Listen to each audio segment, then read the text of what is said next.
আসসালামু আলাইকুম দর্শক। তারেক রহমান দেশে ফিরেই যে প্রথম বক্তব্যটি দিয়েছেন সেই বক্তব্যটি আপনারা শুনতে পাবেন। তাই দর্শক ভিডিওটা সম্পূর্ণ দেখবেন এবং বেশি বেশি শেয়ার করে অন্যকে দেখার সুযোগ করে দিবেন।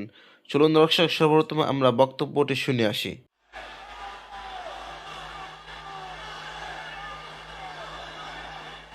বিসমিল্লাহির রহমানির রহিম।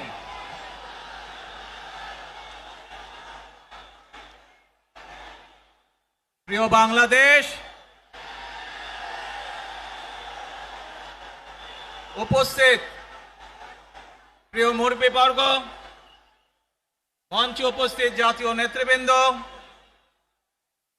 আমার সামনে উপস্থিত প্রিয় ভাই ও বোনেরা এবং মিডিয়ার মাধ্যমে সমগ্র বাংলাদেশ থেকে যারা দেখছেন এই অনুষ্ঠান, প্রিয় ভাই বোনেরা, প্রিয় মা বোনেরা, আসসালামু আলাইকুম। প্রিয় ভাই বোনেরা,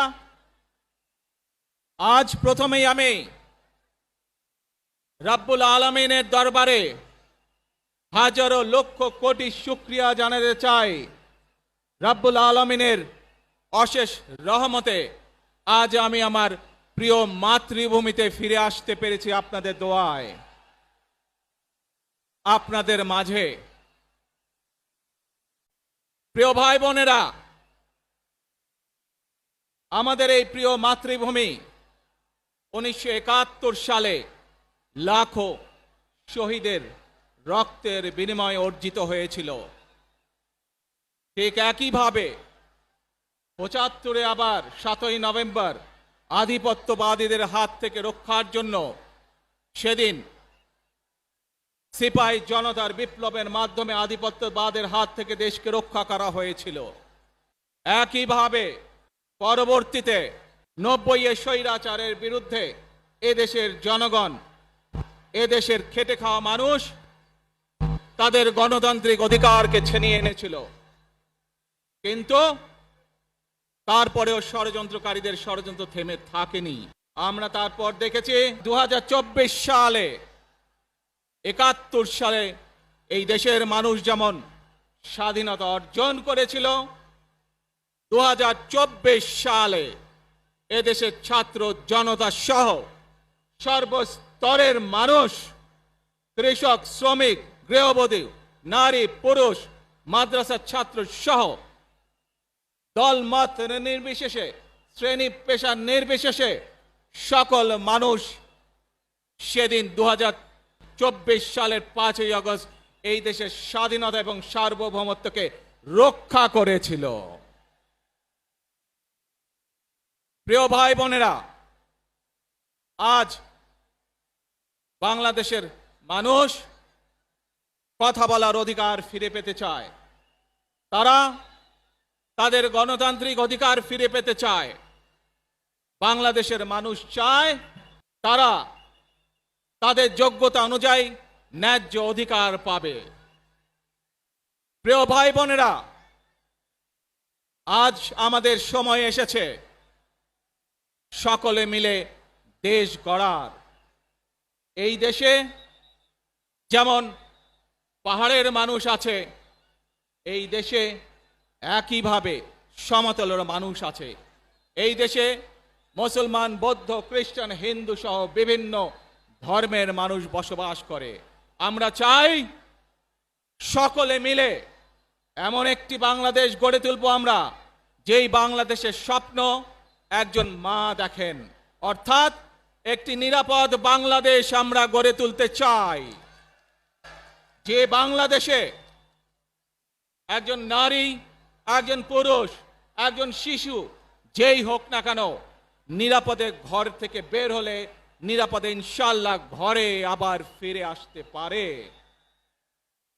প্রিয় ভাই বোনেরা, এই দেশের জনসংখ্যার অর্ধেক নারী, 4 কোটিরও বেশি তরুণ প্রজন্মের সদস্য, 5 কোটির মতন শিশু, 40 লক্ষের মতন প্রতিবন্ধী মানুষ রয়েছেন। কয়েক কোটি কৃষক শ্রমিক রয়েছেন। এই মানুষগুলোর একটি প্রত্যাশা আছে এই রাষ্ট্রের কাছে, এই মানুষগুলোর একটি আকাঙ্ক্ষা আছে এই দেশের কাছে। আজ আমরা সকলে যদি ঐক্যবদ্ধ হই, আজ আমরা যদি সকলে প্রতিজ্ঞাবদ্ধ হই, তাহলে আমরা এই লক্ষ কোটি মানুষের সেই প্রত্যাশাগুলো পূরণ করতে পারি ইনশাআল্লাহ। প্রিয় ভাই বোনেরা, ৭১ সালে আমাদের শহীদরা নিজের জীবন উৎসর্গ করেছিলেন এই রকম একটি বাংলাদেশ গঠনের জন্য। বিগত ১৫ বছর স্বৈরাচারের বিরুদ্ধে শত শত হাজারো গুম খুনের শিকার হয়েছে শুধু রাজনৈতিক দলের সদস্য নয়, নিরীহ মানুষও প্রতিবাদ করতে গিয়ে অত্যাচার নির্যাতনের শিকার হয়েছে, জীবন দিয়েছে। ২০২৪ সাল মাত্র সেদিনের ঘটনা। কিভাবে আমরা দেখেছি আমাদের তরুণ প্রজন্মের সদস্যরা কিভাবে নিজের জীবন উৎসর্গ করেছে দেশের এই স্বাধীনতা এবং সার্বভৌমত্বকে রক্ষা করার জন্য। প্রিয় ভাই বোনেরা, কয়েকদিন আগে এই বাংলাদেশের ২৪ আন্দোলনের এক সাহসী প্রজন্মের এক সাহসী সদস্য ওসমান হাদিকে হত্যা করা হয়েছে। ওসমান হাদি শহীদ হয়েছে। প্রিয় ভাই বোনেরা, ওসমান হাদি চেয়েছিল এই দেশের মানুষের জন্য গণতন্ত্র প্রতিষ্ঠিত হোক, এই দেশের মানুষের গণতান্ত্রিক অধিকার প্রতিষ্ঠিত হোক, এই দেশের মানুষ তাদের গণতান্ত্রিক এবং অর্থনৈতিক অধিকার ফিরে পাক। আজ ২৪ আন্দোলনে যারা শহীদ হয়েছেন, ওসমান হাদি সহ ৭১ যারা শহীদ হয়েছেন, বিগত স্বৈরাচারের সময় বিভিন্নভাবে খুন গুমের শিকার হয়েছেন, এই মানুষগুলোর রক্তের ঋণ যদি শোধ করতে হয়, আসুন আমরা আমাদের সেই প্রত্যাশিত বাংলাদেশ গড়ে তুলব, যেখানে আমরা সকলে মিলে কাজ করব, যেখানে আমরা সকলে মিলে আমাদের প্রত্যাশিত বাংলাদেশকে গড়ে তুলব। প্রিয় ভাই বোনেরা, বিভিন্ন আধিপত্যবাদ শক্তির গুপ্তচরেরা বিভিন্নভাবে ষড়যন্ত্রে এখন লিপ্ত রয়েছে। আমাদেরকে ধৈর্যশীল হতে হবে, আমাদেরকে ধৈর্য ধারণ করতে হবে। বিশেষ করে তরুণ প্রজন্মের যে সদস্যরা আছেন, আপনারাই আগামী দিন দেশকে নেতৃত্ব দিবেন, দেশকে গড়ে তুলবেন। এই দায়িত্ব তরুণ প্রজন্মের সদস্যদেরকে আজ গ্রহণ করতে হবে, যাতে করে এই দেশকে আমরা সুন্দরভাবে গড়ে তুলতে পারি। শক্ত ভিত্তির উপরে গণতান্ত্রিক ভিত্তি, শক্তিশালী অর্থনৈতিক ভিত্তির উপরে যাতে এই দেশকে আমরা গড়ে তুলতে পারি। প্রিয় ভাই বোনেরা, আমার সাথে আজকে মঞ্চে এখানে বহু জাতীয় নেতৃবৃন্দ বসে আছেন। আসুন আজকে আমরা দুহাত তুলে আল্লাহর দরবারে দোয়া করি, আল্লাহর রহমত আমরা চাই। যে সকল জাতীয় নেতৃবৃন্দ এই মঞ্চে আছেন, মঞ্চের বাইরে যে সকল জাতীয় আরো নেতৃবৃন্দ আছেন, আমরা সকলে মিলে এই দেশকে নেতৃত্ব দিয়ে আমাদের বাংলাদেশের জনগণের প্রত্যাশিত সেই বাংলাদেশকে আমরা গড়ে তুলতে চাই। আমাদেরকে যে কোনো মূল্যে আমাদেরকে এই দেশের শান্তি শৃঙ্খলা রক্ষা করতে হবে। যে কোনো উস্কানির মুখে আমাদেরকে ধীর শান্ত থাকতে হবে। প্রিয় ভাই বোনেরা, আমরা দেশের শান্তি চাই, আমরা দেশের শান্তি চাই, আমরা দেশের শান্তি চাই। প্রিয় ভাই বোনেরা, মার্টিন লুথার কিং নাম শুনেছেন না আপনারা? নাম শুনেছেন তো আপনারা? মার্টিন লুথার কিং, তার একটি বিখ্যাত ডায়লগ আছে, আই হ্যাভ এ ড্রিম। আজ এই বাংলাদেশের মাটিতে দাঁড়িয়ে আপনাদের সকলের সামনে আমি বলতে চাই, বাংলাদেশ জাতীয়তাবাদী দলের একজন সদস্য হিসাবে আপনাদের সামনে আমি বলতে চাই, I have a plan. for the people of my country, for my country.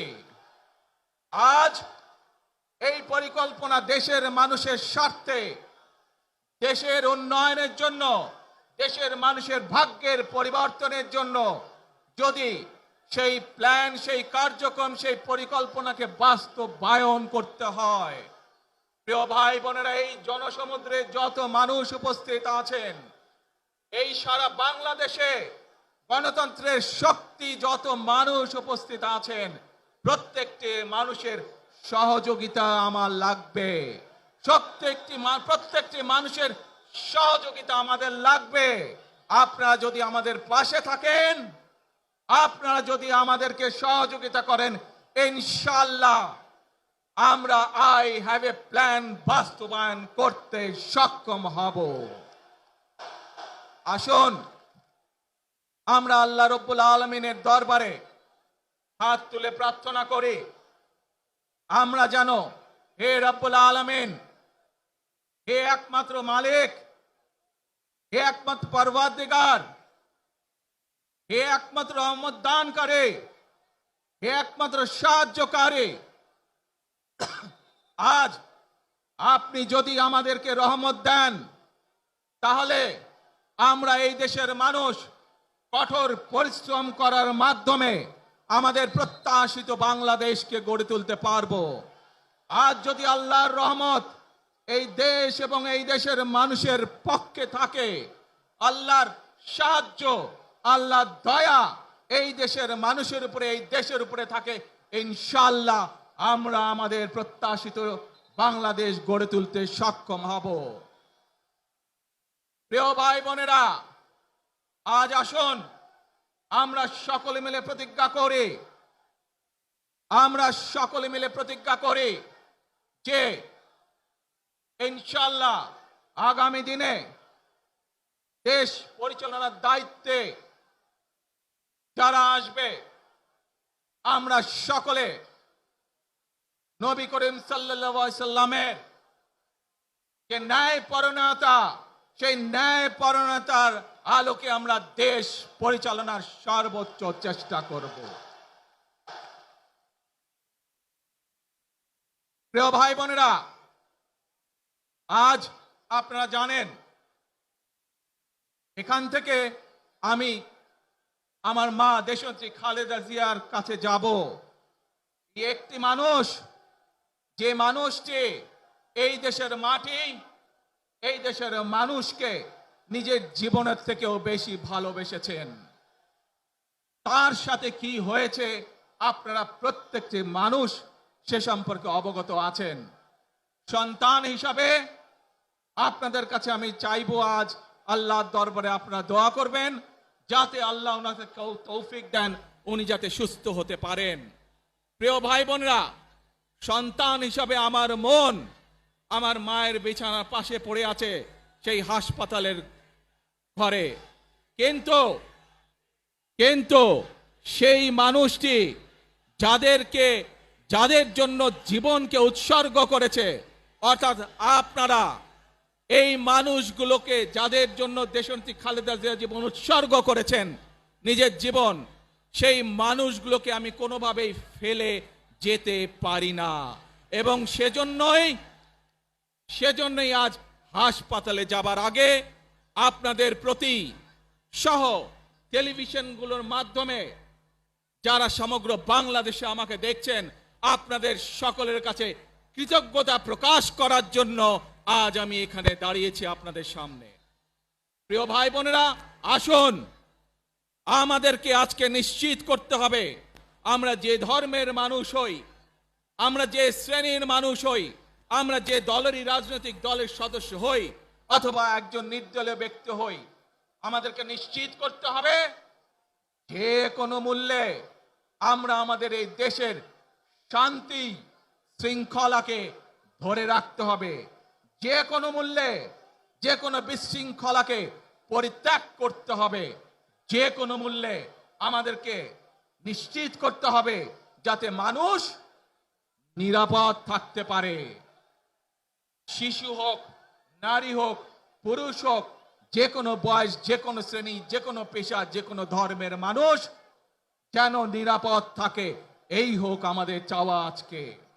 প্রিয় ভাই বোনেরা, আসুন, প্রিয় ভাই বোনেরা, সবাই মিলে আজ আমরা প্রতিজ্ঞাবদ্ধ হই, সবাই মিলে করব কাজ। কে জোরে আরো, সবাই মিলে করব কাজ, কর্মমদের বাংলাদেশ। ইনশাআল্লাহ আপনাদের সকলের কাছে দোয়া আছে, আবারও সকলকে যে কোনো মূল্যে দেশে শান্তি শৃঙ্খলা রক্ষার আহ্বান জানিয়ে যে কোনো বিশৃঙ্খলাকে পরিহার করে ধৈর্যের সাথে মোকাবেলা করার আহ্বান জানিয়ে আমার বক্তব্য শেষ করছি। আবারও আপনাদের কাছে কৃতজ্ঞতা প্রকাশ করছি আজকে আমাকে এইভাবে বরণ করে নেওয়ার জন্য। আল্লাহ হাফেজ। বাংলাদেশ জিন্দাবাদ, বাংলাদেশ জাতীয়তাবাদী দল জিন্দাবাদ। আসসালামু আলাইকুম।